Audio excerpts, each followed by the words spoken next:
Hello दोस्तों, स्वागत है आपका आज की वीडियो में। दोस्तों, आज की वीडियो भी काफ़ी ज़्यादा इंपॉर्टेंट होने वाली है। जो हमारी सीरीज चल रही है बेसिक टू एडवांस, उसी का पार्ट है ये भी, जो है ट्रेडिंग प्लान के बारे में। 90% लोग यहाँ पे गलतियाँ करते हैं जिनके पास कोई भी ट्रेडिंग का प्लान नहीं होता, जिसकी वजह से वो यहाँ पे अपने अकाउंट को बैक आउट करते हैं, क्योंकि ओवर ट्रेडिंग हो जाती है, क्योंकि उनके पास कोई भी प्लान नहीं है और अकाउंट वाइप आउट हो जाता है। तो इन गलतियों से आपको बचना है, ये गलतियाँ नहीं करनी है।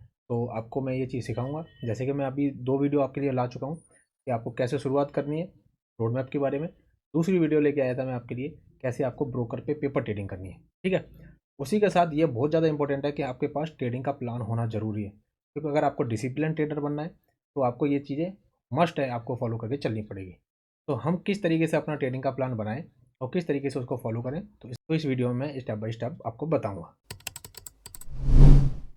सबसे ज़्यादा इंपॉर्टेंट होता है कि आपके पास एक सेटअप होना चाहिए, एक स्ट्रैटेजी होनी चाहिए जिस पे आप काम करोगे, जिसकी एक्यूरेसी एटलीस्ट 60% होनी ही चाहिए। क्योंकि अगर आपके पास एक सेटअप है, देन उसी पे आपको काम करना है और उसी को फॉलो करके चलना है।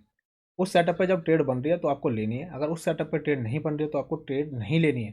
चाहे पूरे दिन आपको बैठना पड़े, यानी कि जो भी टाइम है आपको बैठना पड़े सिस्टम के आगे, बट आपको बिना सेटअप के ट्रेड नहीं लेनी है। सबसे पहली गलती ये आपको सुधारनी है, ठीक है। क्योंकि लोग क्या करते हैं कि कुछ ट्रेड तो उन्होंने सेटअप पे ले ली, देन अगर किसी ट्रेड में लॉस हो गया, सेटअप पे लॉस हुआ, देन वो क्या करते हैं, रैंडम ट्रेड लेना स्टार्ट कर देते हैं। तो ये भी हमारी बहुत बड़ी मिस्टेक है जो हमें नहीं करनी है। क्योंकि अगर हम सेटअप का वेट करेंगे, लॉसेस होंगे, उन चीज़ों को एक्सेप्ट करना है। ऐसा कोई भी सेटअप नहीं है दुनिया में, ऐसी कोई सी स्ट्रैटेजी नहीं है जो 100% प्रूवन हो, 100% आपको रिटर्न दे सके। फिर हर स्ट्रैटेजी होती है, बट आपको अपनी स्ट्रैटेजी के साथ स्टिक रहना है, ठीक है। नेक्स्ट टॉपिक है हमारा, हमें एक दिन में कितनी ट्रेड करनी है।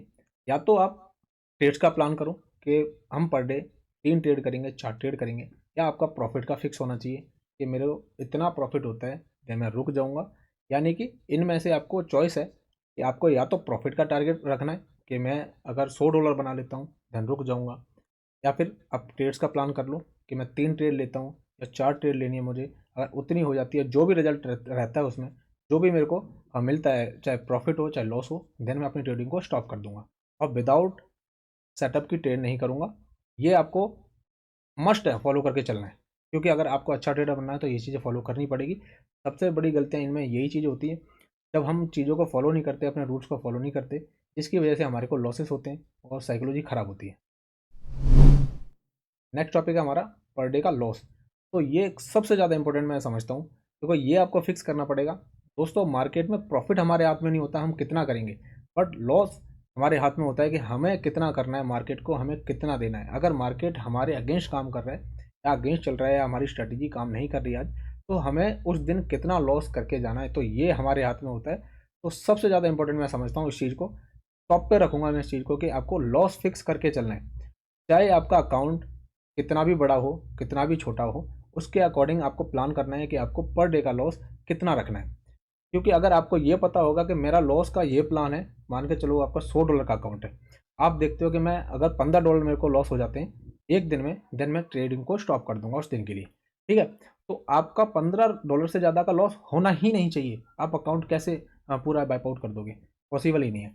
वाइप आउट होने का रीज़न यही होता है कि जब हमारे पास कोई लॉस का प्लान नहीं होता और टारगेट निकल जाता है, हम $20 लॉस कर रहे हैं, $30 लॉस कर रहे हैं, ट्रेड पर ट्रेड लिए जा रहे हैं, लॉस प्रॉफिट करते करते हम पूरे अकाउंट को वाइप आउट कर देते हैं।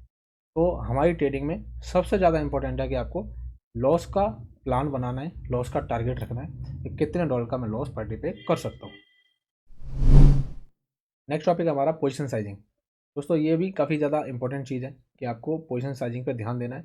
आपका कैपिटल कुछ भी हो सकता है, वट एवर, चाहे आपका $100 का अकाउंट है, $1000 का अकाउंट है या उससे बड़ा अकाउंट है, बट आपको ये चीज़ मस्ट है कि आपको अपने अकाउंट के हिसाब से वहाँ पे पोजीशन साइजिंग या लॉट साइज रखना है और उससे ज़्यादा नहीं बढ़ाना है।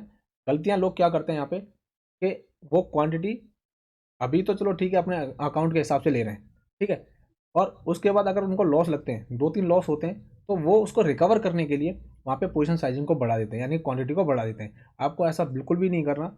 आपको एक ही चीज़ पर काम करना है, वो है एक ही क्वांटिटी को फिक्स करके रखना है, ठीक है। अब एक चीज़ देखो, अगर आप $100 का अकाउंट लेके आ रहे हो और उस पर अभी स्टार्टिंग में आप 0.01 से उस पर ट्रेड कर रहे हो, अगर वहाँ पे आपको 20 से $15 अगर लॉस हो जाते हैं, ठीक है, तो उसके बाद अगर आप वहाँ पे क्वांटिटी बढ़ाते हो तो $100 पे तो आप ले के चल रहे थे 0.01।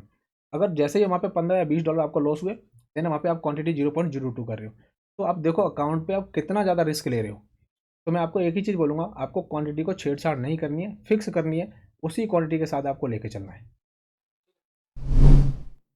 नेक्स्ट है हमारे लिए रिस्क रिवॉर्ड। दोस्तों हमारे को रिस्क रिवॉर्ड ही है लॉसेस से बचाता है, क्योंकि हमारे पास अगर 50% की एक्यूरेसी वाली भी स्ट्रैटेजी है, कोई भी सेटअप हमारे पास ऐसा है जो 50% भी उसकी एक्यूरेसी है, देन अगर आपके पास रिस्क रिवॉर्ड अच्छा है, यानी कि एटलीस्ट मैं आपको रिकमेंड करूँगा 1:3 तो आपके पास होना ही चाहिए। 1:3 है तो वो आपको क्या करेगा, आपके लॉसेस से आपको प्रोटेक्ट करेगा, देन प्रॉफिट में लेके आएगा। क्योंकि अगर आपका सेटअप ऐसा है जिसकी 50% की एक्यूरेसी है, अगर 2 ट्रेड आपके लॉस भी हो जाते हैं और तीसरा ट्रेड अगर आपको प्रॉफिट देता है, टीपी देता है, तो आप लॉसेस को कवर करके प्रॉफिट में आ जाओगे। तो आपके पास एटलीस्ट 1:3 की रिस्क रिवॉर्ड की स्ट्रैटेजी होनी चाहिए। नेक्स्ट टॉपिक है डिसिप्लिन। जो अभी तक मैंने सारे पॉइंट्स बताए हैं, ये इसी के अंदर आते हैं। अगर आप इन सारे टॉपिक्स को फॉलो करने लग जाओगे, अपने रूल्स को फॉलो करने लग जाओगे, तो आप एक डिसिप्लिन ट्रेडर बन जाओगे। और अगर ट्रेडिंग में आपको सक्सेसफुल होना है तो आपको ये डिसिप्लिन दिखाना ही पड़ेगा, क्योंकि कोई भी ट्रेडर को देख लो, वो सक्सेसफुल जब ही है जब वो डिसिप्लिन ट्रेडर है, यानी कि अपने रूल्स को फॉलो करता है। जो चीज़ें मैंने आपको बताई हैं वो अपनी चीज़ों को फॉलो करके चलता है। आप इन चीज़ों को फॉलो करके देखो, आप अपने अंदर भी काफ़ी अच्छे चेंजेस देखोगे। आपको पता लगेगा कि आप कितनी गलतियां कर रहे थे। जब इन रूल्स को फॉलो करोगे तो आपको लगेगा कि आप कितने डिसिप्लिन ट्रेडर बन चुके हो। तो उम्मीद करता हूँ आपको ये वीडियो पसंद आई होगी। तो इस वीडियो को लाइक करें, और अगर आपका कोई सवाल है तो इस वीडियो के नीचे कमेंट करें। मिलते हैं नेक्स्ट वीडियो में, तब तक अपना ख्याल रखें। Thank you.